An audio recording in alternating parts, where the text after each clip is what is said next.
السلام علیکم جی، کیا حال ہیں؟ امید کرتا ہوں سب ٹھیک ٹھاک خیر وافیت سے ہوں گے۔ میری دعا ہے جہاں تک خدا کی خدائی ہے امن سکون اور سلامتی رہے۔ جی میں آپ کو آج یہ دکھانے لگا تھا کہ سردیوں کے آتے ہی ہم نے جو ہے نا شیڈ کو آگے سے اس طرح کور کر دیا ہے جانوروں کو سردی سے بچانے کے لیے۔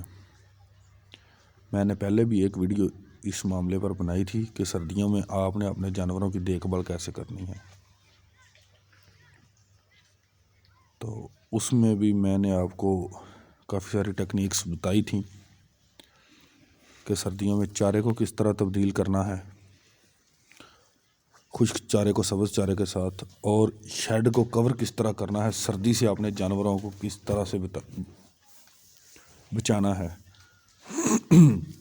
وہ تمام تفصیلات میں نے بہت اچھے سے اس میں جو ہے ویڈیو میں بتائی تھی۔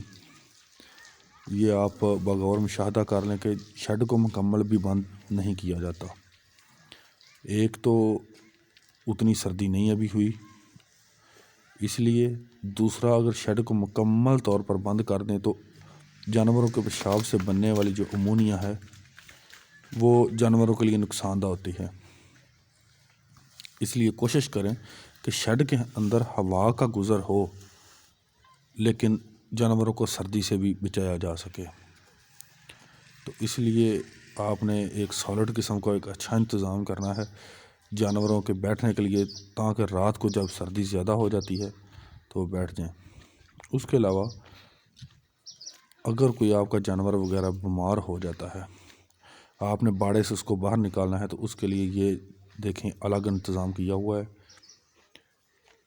اس کے لیے الگ سے انتظام ہو تاکہ اس کو باقی جانوروں سے علیحدہ جو ہے وہ باندھا جا سکے اور سردی سے بھی بچایا جا سکے۔ تو اس بات کا بھی آپ نے خیال رکھنا ہے کہ اس طرح آپ کے پاس الگ سے انتظام ہو، جو جانور آپ کا بیمار ہے تو اس کو آپ الگ رکھ سکیں۔ جی